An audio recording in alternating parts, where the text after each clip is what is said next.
Good morning to all of you friends.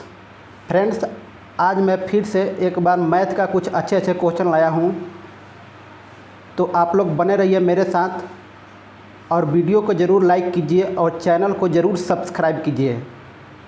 तो आइए चलते हैं फटाफट क्वेश्चन की ओर।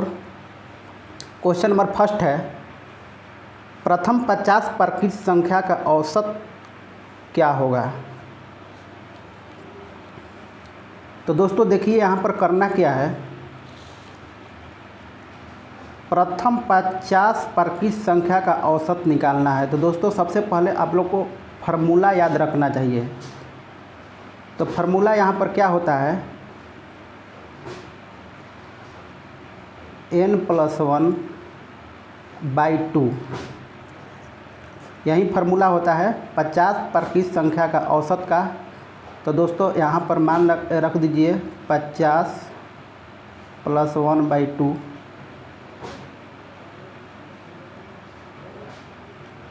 इसको, तो क्या हो जाएगा दोस्तों 25.5 हो जाएगा आंसर। ठीक है, क्या किया हम, प्रथम 50 प्राकृत संख्या का औसत क्या होता है n+1/2। इस फार्मूले को आप लोग याद कर लीजिए और फिर मान रखें और मेरा आंसर हो गया 25.5। दोस्तों अगर यहाँ पर बोल दिया जाए कि प्रथम 50 पूर्ण संख्या का औसत, तो पूर्ण संख्या के भी फार्मूला अलग होता है। वो क्या होता है, n-1/2 होता है। ठीक है दोस्तों, अगर यहाँ पर बोला गया होता कि प्रथम 50 पूर्ण संख्या का औसत, तो क्या हो जाता, इस फार्मूले पर सॉल्व होता है। किस फार्मूले पर, n-1/2। तो क्या करते हम 50 - 1/2 करते, तो क्या हमारा आंसर आता है, तो 49/2 आता है। और 49/2 को क्या लिख सकते हैं, 24.5। ठीक है दोस्तों। अगर यहाँ पर दोस्तों एक होता है, क्या होता है कि प्रथम सम संख्या का औसत, मान लीजिए कि बोल दिया जाए, अगर क्वेश्चन में यही 50 पर ही सबका हम एग्जाम्पल लेते हैं, प्रथम 50 सम संख्या का औसत बोल दिया जाए, तो सम संख्या का औसत होता है n+1। ठीक है, प्रथम n सम संख्या का औसत क्या हो जाता है, n+1। तो अगर 50 हम मान लेते हैं कि प्रथम 50, तो क्या हो जाएगा 50 + 1 बराबर कितना हो जाएगा दोस्तों, 51। समझे आप लोग क्या मैं बोला, प्रथम 50 सम संख्या का औसत अगर बोल दिया जाए, तो यहाँ पर क्या फार्मूला होता है, n+1। तो n का वैल्यू है 50 और एक जोड़ दिए, कितना हो जाएगा 51। और एक होता है विषम संख्या का निकालने के लिए, तो प्रथम n विषम संख्या का औसत अगर निकालना होता है, तो इसका फार्मूला क्या होता है, n। अगर यहाँ पर क्वेश्चन रहता है कि प्रथम 50 विषम संख्या का औसत बताएं, तो क्या हो जाता है, डायरेक्ट वही संख्या n ही हो जाती है, 50 ही आंसर आ जाएगा। ठीक है, तो हम सबका फार्मूला एक बार फिर से बता देते हैं। अगर पहला नंबर है, प्रथम n प्राकृत संख्या का औसत का फार्मूला क्या होता है, तो n+1/2 होता है। दूसरा हो गया प्रथम n, ये प्राकृत संख्या हो गया, पूर्ण संख्या का औसत अगर बोल दिया जाए, तो क्या हो जाएगा n-1/2 हो जाता है। अगर बोल दिया जाए कि प्रथम n सम संख्या का औसत अगर बोल दिया जाए, तो सम संख्या का औसत निकालने के लिए n में 1 जोड़ दिया जाता है। अगर प्रथम n विषम संख्या का औसत बोल दिया जाए, तो n होता है। ठीक है, प्राकृत संख्या का औसत, पूर्ण संख्या का औसत, सम संख्या का औसत और विषम संख्या का औसत, इसको याद कर लीजिए, बहुत ही इम्पोर्टेंट है और एग्ज़ाम में पूछा जाता है इससे रिलेटेड क्वेश्चन। आइए आगे चलते हैं।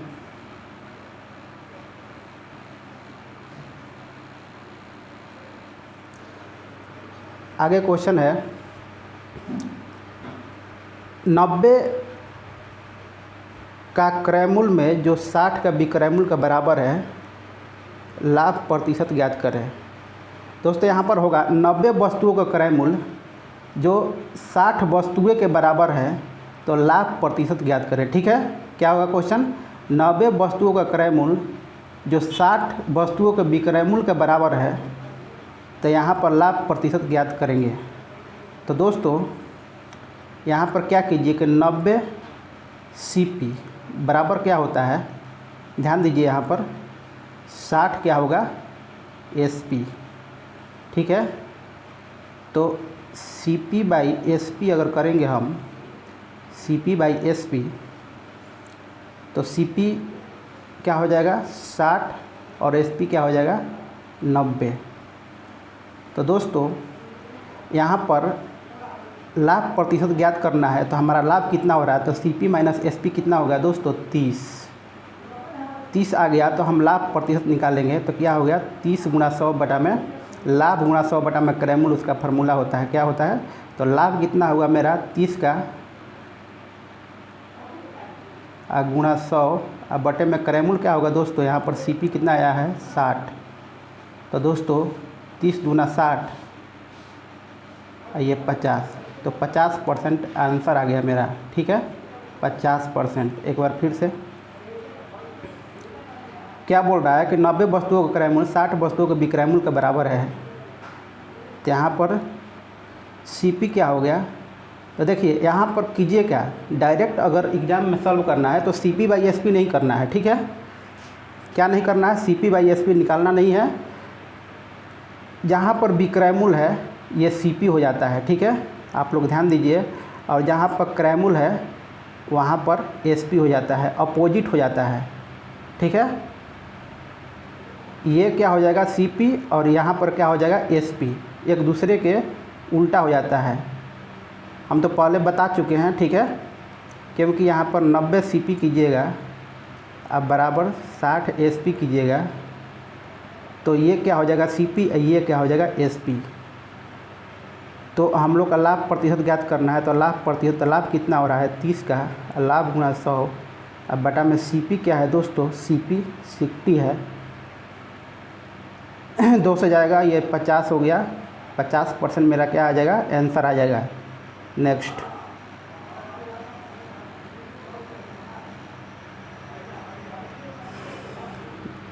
दोस्तों नेक्स्ट क्वेश्चन को पढ़िए, बहुत ही अच्छे क्वेश्चन है और आंसर दीजिए।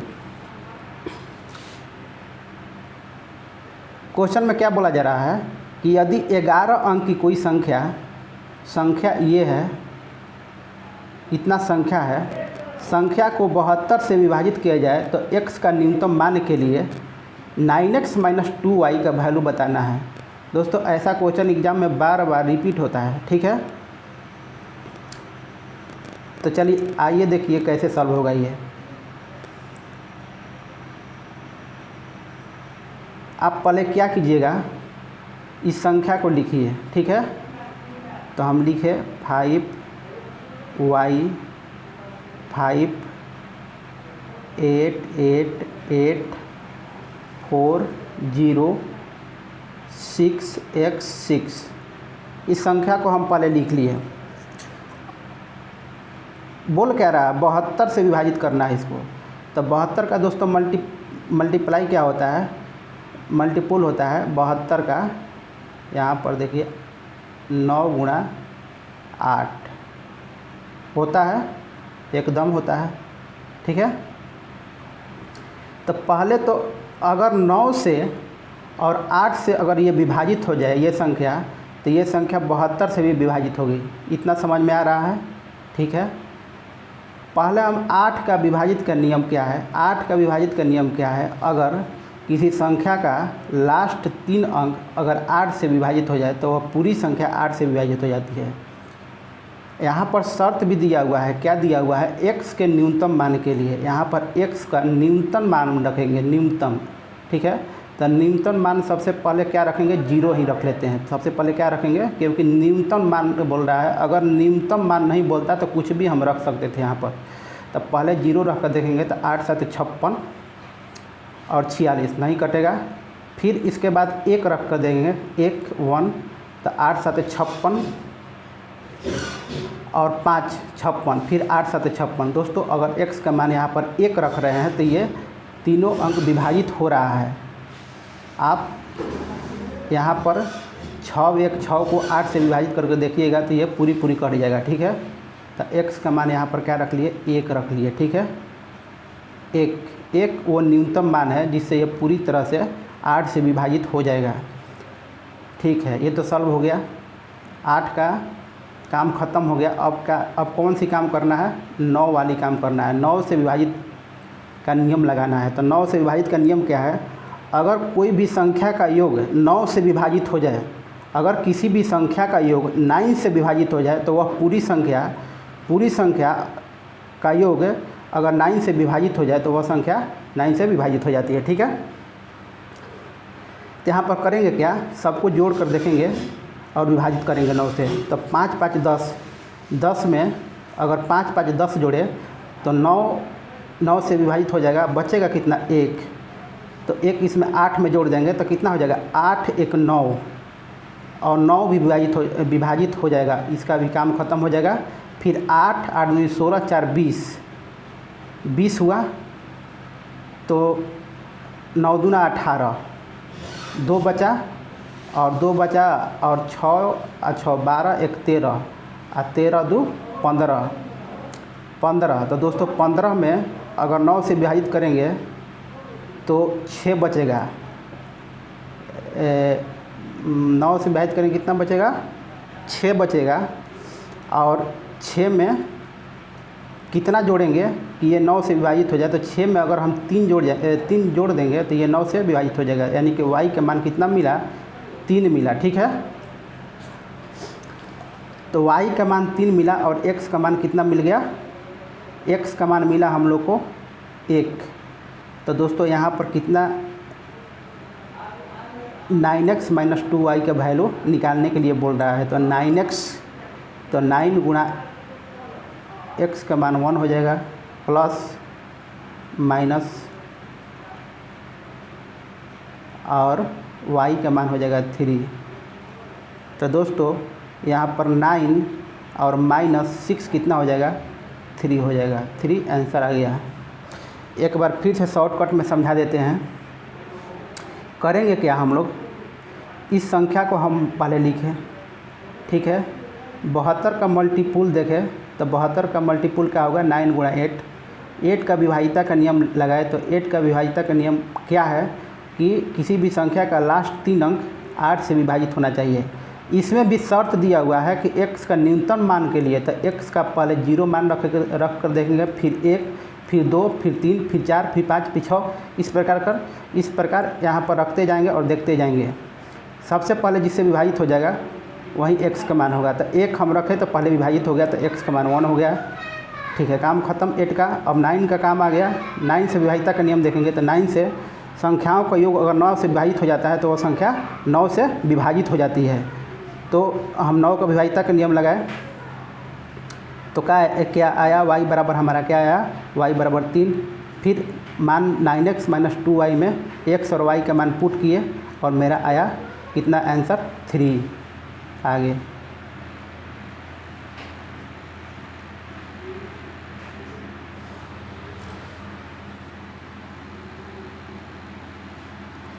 थोड़ा इसको छोटा कर लेते हैं तब काम बनेगी, और थोड़ा ऊपर। चलिए सॉल्व कीजिए और आंसर दीजिए।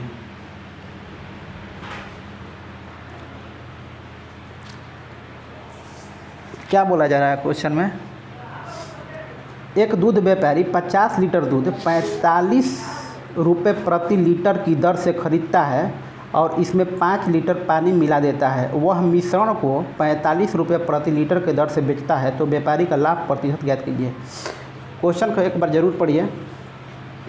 देखिए यहाँ पर 45 रुपये प्रति लीटर की दर से खरीदा भी जा रहा है और 45 रुपये प्रति लीटर की दर से बेचा भी जा रहा है। एक सेकेंड, क्या बेचा भी जा रहा है। तो दोस्तों किसी वस्तु को 45 रुपये प्रति लीटर की दर से अगर ख़रीदा जाए और फिर उसी दर से उसे बेचा जाए तो कोई फ़ायदा होगा? नहीं होगा, कोई भी फ़ायदा नहीं होगा। तो दोस्तों यहाँ पर क्या बोला जा रहा है क्वेश्चन में कि 5 लीटर पानी मिला देता है, यही उसको फ़ायदा हो रहा है। 50 लीटर को पहले 45 रुपये प्रति लीटर की दर से बेच रहा है, फिर 5 लीटर इसमें पानी मिला करके फिर उसी रेट पर बेच रहा है 45 रुपये प्रति लीटर के ही दर से। तो दोस्तों फ़ायदा क्या हो रहा है? यहाँ पर जो 5 लीटर पानी मिला रहा है वही उसको फ़ायदा हो रहा है। रेट तो इंक्रीज नहीं कर रहा है कि ज़्यादा फ़ायदा होगा, ज़्यादा उसको नहीं फ़ायदा होगा। जो पानी मिला रहा है वही फ़ायदा होगा, क्योंकि रेट एक ही रेट है। ठीक है दोस्तों, इतना समझ में आया? ज़रूर आया होगा। तो देखिए यहाँ पर बहुत ही शॉर्टकट में क्वेश्चन सॉल्व हो जाएगा, और नहीं तो बहुत लॉन्ग भी जा सकता है क्वेश्चन। क्योंकि आप लोग ऐसे सॉल्व कीजिएगा अगर इसको कि 50 गुणा 45 अगर कीजिए कि ख़रीद रहा है कितना पर 50 गुणा 45 रुपया पर ख़रीद रहा है, ये सीपी इसका हो गया। अब फिर 5 लीटर पानी मिला रहा है तो 55 लीटर हो गया मिश्रण इसका। अब फिर 45 रुपये के हिसाब से ही बेच रहा है तो एसपी हो गया। फिर सीपी माइनस एसपी कीजिएगा, इसको माइनस कीजिएगा तो लाभ आएगा। अब फिर लाभ प्रतिशत निकालिएगा तो लाभ गुणा 100 बटा में क्रयमूल्य होगा। ऐसे अगर सॉल्व कीजिएगा तो आप लोग का टाइम लग जाएगा। यहाँ पर देखिए कैसे सॉल्व करेंगे। दोस्तों ध्यान दीजिए, केवल उसको फ़ायदा हो रहा है 5 लीटर जो पानी मिला रहा है वही फ़ायदा हो रहा है। तो फ़ायदा 5 लीटर का हो रहा है। कितना लीटर पर हो रहा है? 50 लीटर पर हो रहा है। बस क्वेश्चन हुआ ख़त्म। 5 10 50, 0 0 कैंसिल हो गया। उसको 10% का फ़ायदा हो रहा है। ठीक है दोस्तों, चलिए आगे बढ़ते हैं।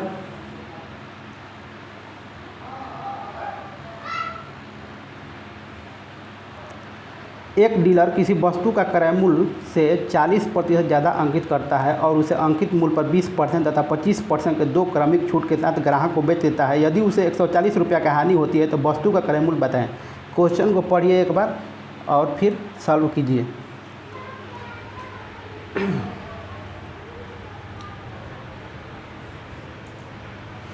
क्या बोला जा रहा है क्वेश्चन को एक बार ज़रूर पढ़िए। एक डीलर किसी वस्तु को 40% ज़्यादा अंकित करता है और उसे अंकित मूल्य पर, तो दोस्तों यहाँ पर ध्यान दीजिए, यहाँ पर क्वेश्चन में बोला जा रहा है कि क्रय मूल्य से 40% ज़्यादा अंकित कर रहा है। तो क्रय मूल्य कभी भी किसी वस्तु को होता है 100%। ये ध्यान रखिए, क्या होता है? 100%। याद कर लीजिए, क्रय मूल्य होता है 100%, 100%, 100%। ठीक है, 100% क्रय मूल्य होता है। और ये अंकित कितना कर रहा है? वो वस्तु को 40% बढ़ाकर अंकित कर रहा है, 140 रुपया अंकित कर रहा है। वस्तु को ख़रीदा 100 रुपया में और 40 रुपया बढ़ाकर उसको क्या कर रहा है? अंकित कर रहा है उस पर। ठीक है, और फिर अंकित करने के बाद 20% और 25% का 2 क्रमिक छूट दे रहा है ग्राहक को। क्या कर रहा है? 140 रुपये अंकित कर रहा है और फिर एक 20% का, एक 25% का 2 क्रमिक छूट दे रहा है। तो दोस्तों यहाँ पर 20% का अगर छूट होगा तो कितना हो जाएगा? 80/100। तो क्या लिख सकते हैं? 4/5। और 25% का अगर छूट हो जाएगा तो 75/100। तो क्या लिख सकते हैं? 25 है 75 और 25 चौका 100। ठीक है, 4 से 4 कैंसिल हो गया और 5 से कितना हो गया? 5/40, 5 दूना 10 अब 5/40 28 हो गया। ये भी कैंसिल हो गया। कितना बचा दोस्तों? 3 के 24, 28 में 3 से मल्टीप्लाई कीजिए 2 और यहाँ पर कितना हो जाएगा? 8, 84। और दोस्तों इसको यहाँ पर ध्यान दीजिए, ये क्या है? 84 रुपये में बेच रहा है, ये अंकित कर रहा है, फिर छूट दे रहा है। तो उसको कितना में बेच रहा है? 84 रुपये में बेच रहा है। ख़रीदा था कितना? 100 रुपया में। तो उसको तो हानि होगा ना। किसी वस्तु को 100 रुपया में लेकर आया और 84 रुपया में उसे बेचा, तो उसको कितना का हानि हो रहा है दोस्तों? यहाँ पर माइनस कर लीजिए, पता चल जाएगा। तो माइनस कीजिएगा तो कितना हो जाएगा? 80, 16 का उसे हानि हो रहा है। तो दोस्तों यहाँ पर फिर ध्यान दीजिए आप लोग, 16 का हानि हो रहा है उसे, लेकिन क्वेश्चन क्या बोल रहा है कि उसे 140 का हानि हो रहा है। ठीक है, तो 16 बराबर क्या करेंगे? 140। 16 बराबर क्या करेंगे? 140। तो फिर क्या बोला जा रहा है कि क्रयमूल निकालें। तो 16 बराबर 140, तो क्रयमूल क्या है 100% होता है, तो 100 बराबर, ठीक है 16 बराबर 140, तो 100 बराबर आप लोग निकाल लीजिए। तो हम यहाँ पर निकाल लेते हैं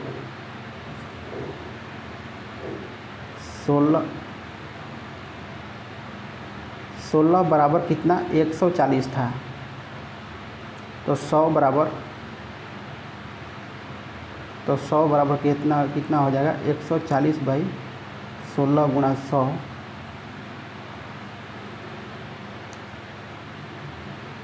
8 यहाँ पर 70 हो जाएगा, यहाँ पर 4 हो जाएगा, तो यहाँ पर कितना हो जाएगा 35 हो जाएगा, और यहाँ पर 100 है, यहाँ पर 25 100 का 100 हो गया। और 35 से और 25 से मल्टीप्लाई कीजिए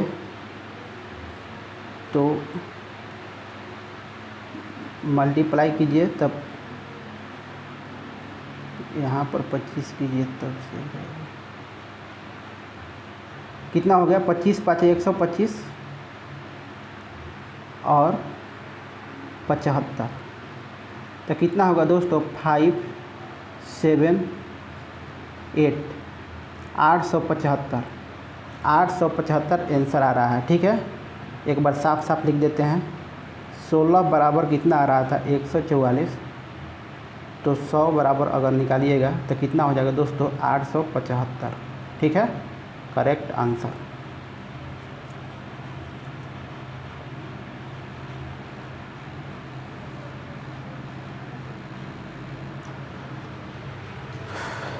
क्वेश्चन नंबर नेक्स्ट पढ़िए और आंसर दीजिए।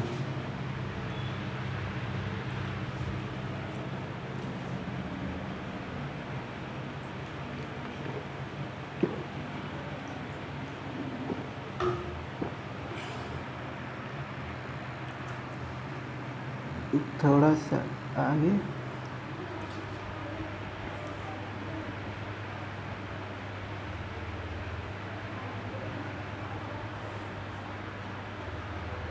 क्या बोला जा रहा है कि वह सबसे छोटी संख्या बताए जिसमें 5 जोड़ने पर प्राप्त संख्या 24, 32, 36 और 54 प्रत्येक से विभाजित हो जाए। ठीक है, तो दोस्तों यहाँ पर करना क्या है कि सबसे पहले क्या करेंगे 24, 32, 36, 24, 32, 36 और 54 का एलसीएम निकालेंगे। ठीक है, क्या करेंगे 24, 32, 36 और 54 का एलसीएम निकालेंगे। तो एलसीएम अगर निकालिएगा दोस्तों इसका, तो आप लोग का एलसीएम कितना आ जाएगा 864। दोस्तों आप लोग एलसीएम निकालिएगा तो 864 आ जाएगा। ठीक है, और यहाँ पर ध्यान दीजिए गड़बड़ कहाँ होता है एग्ज़ाम में, आप कहाँ पर गलती करते हैं, तो यहाँ पर गलती करते हैं। ठीक है, क्या करते हैं आप एग्ज़ाम में कि 5 जोड़ने पर तो यहाँ पर 5 जोड़ देते हैं। ठीक है, यहीं पर गलती होता है। तो 5 जोड़ने पर दोस्तों यहाँ पर 5 को माइनस करेंगे। ठीक है, तो 5 को जब माइनस कीजिएगा तो कितना बचेगा, ये 8 और 5 9। ठीक है, क्यों हम 5 को माइनस किए, क्योंकि 8 5 9 इसमें अगर 5 जोड़ेंगे तो ये संख्या 24, 32, 36 और 54 प्रत्येक से विभाजित हो जाएगा। ठीक है,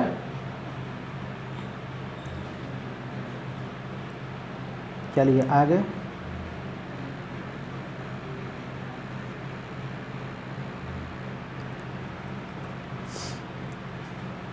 कोई धनराशि 12 वर्षों में 7 गुना हो जाती है, इसी धनराशि का 56 वर्षों में कितना हो जाएगी। दोस्तों मोस्ट वीवीआई क्वेश्चन है और आइए देखते हैं कैसे सॉल्व होगा। ठीक है, कैसे सॉल्व होगा दोस्तों, तो आइए देखिए क्या करेंगे हम। एक फार्मूला होता है इसका। ठीक है, कोई धनराशि 12 वर्षों में 7 गुना हो जाती है, इसी धनराशि पर 56 वर्षों में कितनी गुना हो जाएगी। दोस्तों यहाँ पर एक और बात का ध्यान दीजिए कि यहाँ पर साधारण ब्याज और चक्रवृद्धि ब्याज के बारे में कोई भी व्याख्या नहीं है। ठीक है, कोई भी व्याख्या नहीं है कि ये साधारण ब्याज का क्वेश्चन है या चक्रवृद्धि ब्याज का क्वेश्चन है। और यही क्वेश्चन चक्रवृद्धि ब्याज पर अलग सॉल्व होगा, अलग फार्मूले से, और साधारण ब्याज पर अलग फार्मूले से सॉल्व होगा। ठीक है दोस्तों, तो हम साधारण ब्याज, अगर कोई ब्याज न दिया रहे, अगर साधारण ब्याज भी न दिया रहे, चक्रवृद्धि ब्याज भी यहाँ पर न लिखा रहा है, तो हम क्या मानेंगे, साधारण ब्याज का क्वेश्चन ही मानेंगे। ठीक है, अगर चक्रवृद्धि ब्याज इसमें दिया रहता है तब भी हम चक्रवृद्धि ब्याज से सॉल्व करते हैं। ठीक है, तो आइए सॉल्व करते हैं साधारण ब्याज के फार्मूले से। तो साधारण ब्याज का फार्मूला, इसको सॉल्व करने के लिए क्या होगा, एक तो होता है जैसे कि T1/T2 और N1-1, फिर होता है N2-1।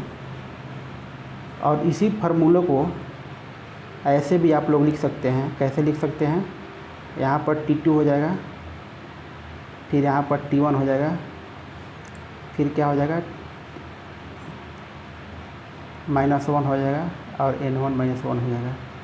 ठीक है, वही फार्मूला है, इसको तिरछा मल्टीप्लाई कीजिएगा तो यहीं आ जाएगा फार्मूला, और इसे सुविधाजनक होती है उससे मान रखने में। यहाँ पर T2 देखिए, दूसरा वर्ष क्या है, 56 वर्ष, फिर T1 क्या हो जाएगा, 12 वर्ष, और फिर क्या हो जाएगा, N2 क्या हो जाएगा, N2 निकालना है। ठीक है, तो N2 -1 कर लीजिए, आप फिर N1-1, तो N1 7 गुना है, तो 7 गुना में 1 माइनस कीजिए तो 6 आ जाएगा, तो 6 दूना 12 हो जाएगा, और फिर 2 से यहाँ पर क्या हो जाएगा, 28 दूना 56 हो जाएगा। तो N2-1 बराबर 56 हो गया। मेरे पास स्पेस नहीं है, N2-1 बराबर कितना बचा है, 56। ध्यान दीजिए यहाँ पर क्या बचेगा, N2-1 बराबर 28। ठीक है, N2-1 बराबर 28, तो N2 बराबर क्या बचेगा, 29। एक बार फिर से, क्योंकि स्पेस नहीं था, क्या करेंगे, यहाँ पर T2, यहाँ पर होता है T1, यहाँ पर क्या होता है N2-1, N1-1। यही फार्मूला पर हम डायरेक्ट सॉल्व कर देंगे। ठीक है, दूसरा वर्ष क्या है, 56, पहला वर्ष क्या है, 12, N2 क्या है, N2 निकालनी है, तो इसको ऐसे ही रहने देंगे, N2-1 ही। ठीक है, और N1 का मान दिया हुआ है 7, तो 7-1 हो जाएगा 6। तो दोस्तों यहाँ पर 6 दूना 12, और फिर 2 से यहाँ पर 28 हो जाएगा। तो क्या बचा, N2-1 बराबर बचा 28। तो N2 का मान अगर निकालिएगा तो एक इधर जाएगा, 29 हो जाएगा आंसर। ठीक है, आगे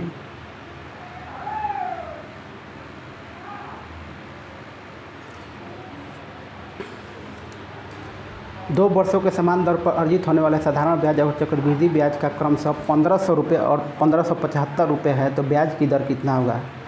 सॉल्व कीजिए और आंसर दीजिए। देखिए करना क्या है, बोल रहा है कि 2 वर्ष का साधारण ब्याज और चक्रवृद्धि, ऐसा जब भी क्वेश्चन आए, अगर साधारण ब्याज और चक्रवृद्धि ब्याज की बात करें और दर निकालना पड़े, तो आप लोग का करना क्या है, सबसे पहले 1 वर्ष का क्या साधारण ब्याज निकालना है। तो साधारण ब्याज पर यहाँ पर क्या दिया हुआ है, 1500 रुपये साधारण ब्याज दिया हुआ है। ये 2 वर्षों का दिया हुआ है, हम क्या करेंगे 1 वर्षों का निकालेंगे। तो 1 वर्ष का साधारण ब्याज कितना हो जाएगा, 750।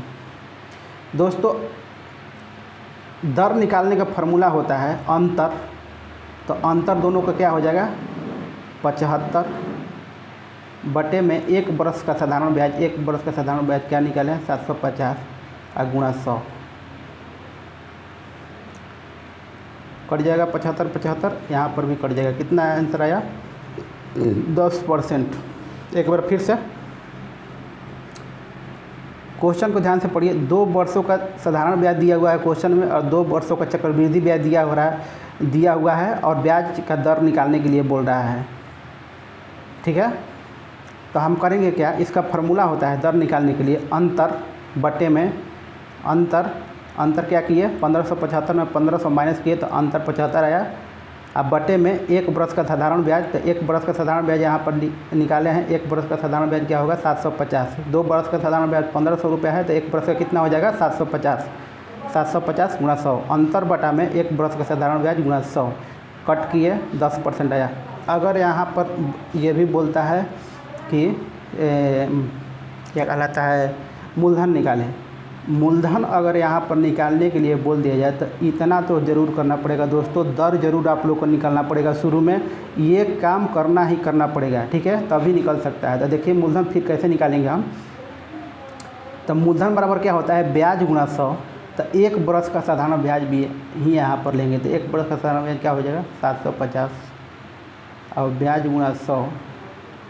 अब बटा में समय, तो दोस्तों एक बरस का साधारण ब्याज है तो एक बरस ही समय लेंगे, तो ब्याज गुणा 100 और समय गुणा दर, दर कितना है 10%। यहाँ पर कितने 0 0 कैंसिल हो गया, क्या आया 7500। 7500 मूलधन आ गया, ठीक है। आगे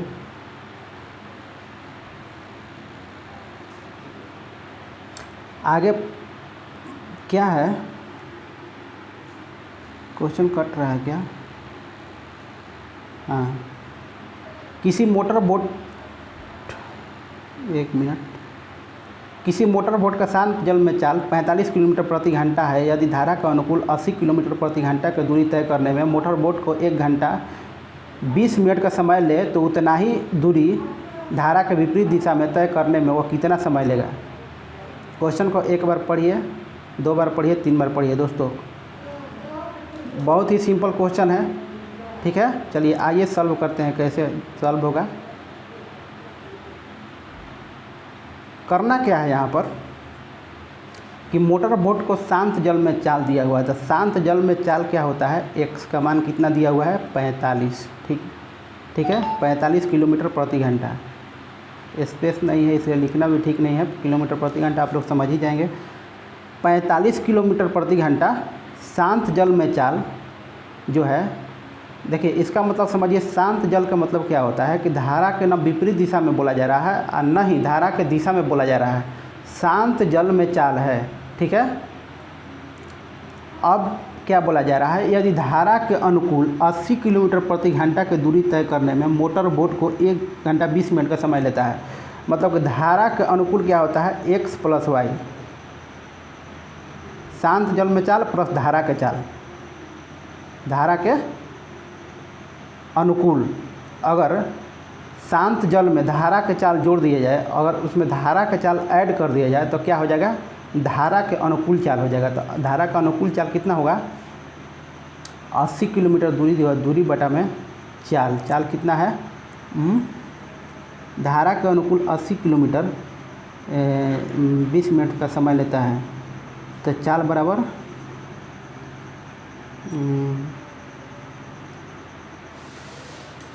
80 किलोमीटर प्रति घंटा।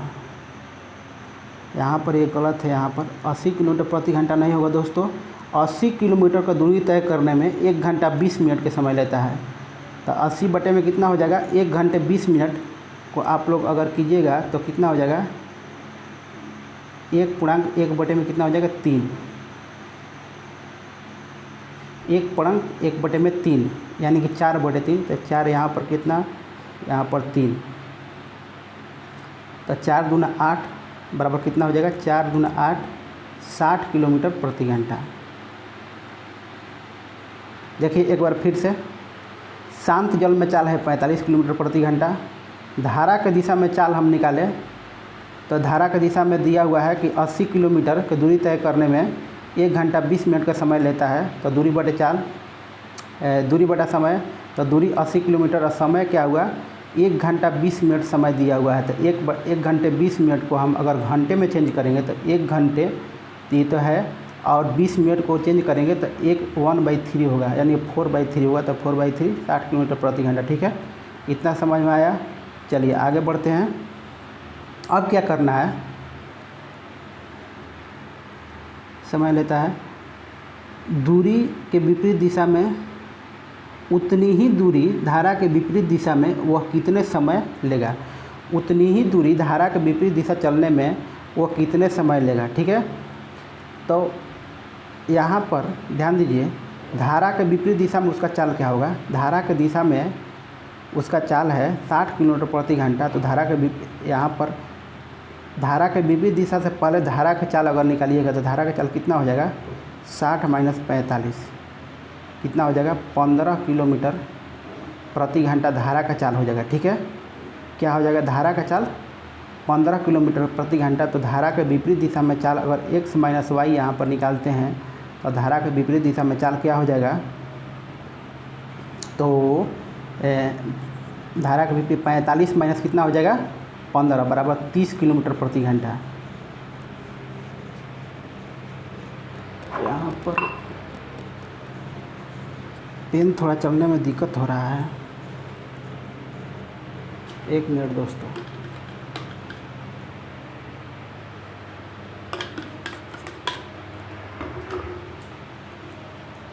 क्या है ना कि पेन को चलने में थोड़ा परेशानी हो रही थी, इसलिए इसको थोड़ा ठीक कर लिए। दोस्तों एक बार फिर से हम इसको सॉल्व करते हैं। दोस्तों मोस्ट वीवी क्वेश्चन है, इसलिए आप लोग ध्यान से इसको सुनिए, मैं बता रहा हूँ क्वेश्चन कैसे सॉल्व होगा।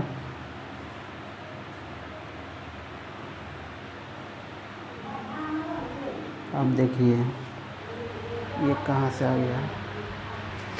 हाँ, करना क्या है कि x का मान दिया हुआ है, x का मान दिया है क्या, 45।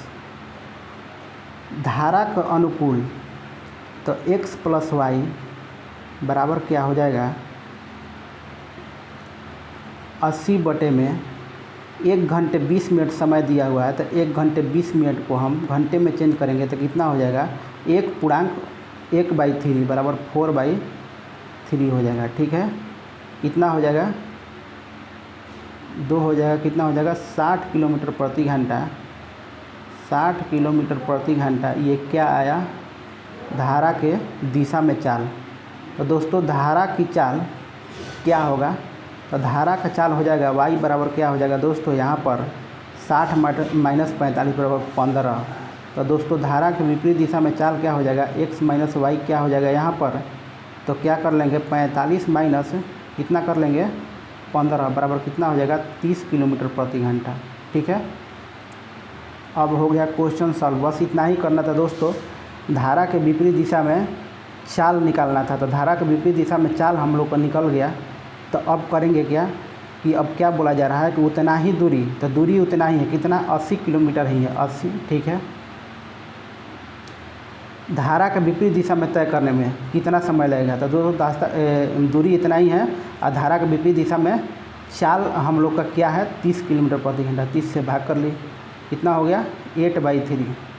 तो 8/3 को अगर घंटे में चेंज कीजिएगा तो कितना हो जाएगा, देखिए 8/3 को अगर घंटे में चेंज कीजिएगा तो 3 दूना 6, 2 घंटा, और फिर क्या हो जाएगा, 6 और 2, या ऐसे 2/2 हो जाएगा। ठीक है, 8/3 को देखिए दोस्तों बताते हैं, यहाँ पर 8/3 को क्या लिख सकते हैं, 2/2/3। तो 2 घंटा हो गया। यहाँ पर 60 से मल्टीप्लाई कर लीजिए, घंटे को मिनट में चेंज करने के लिए। तो यहाँ क्या हो जाएगा, 3 दूना 6, तो क्या हुआ, 2 घंटे 40 मिनट। आंसर क्या आया, 2 घंटे 40 मिनट। ठीक है, 2 घंटे 40 मिनट, 2 घंटे 40 मिनट आंसर आया। आगे बढ़ते हैं।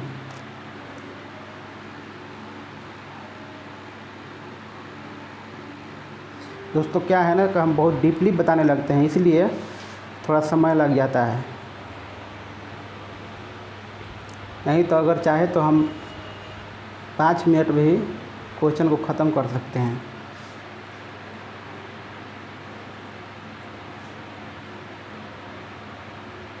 पाँच मिनट बोल रहे हैं, 5 सेकेंड या 10 सेकेंड। ठीक है।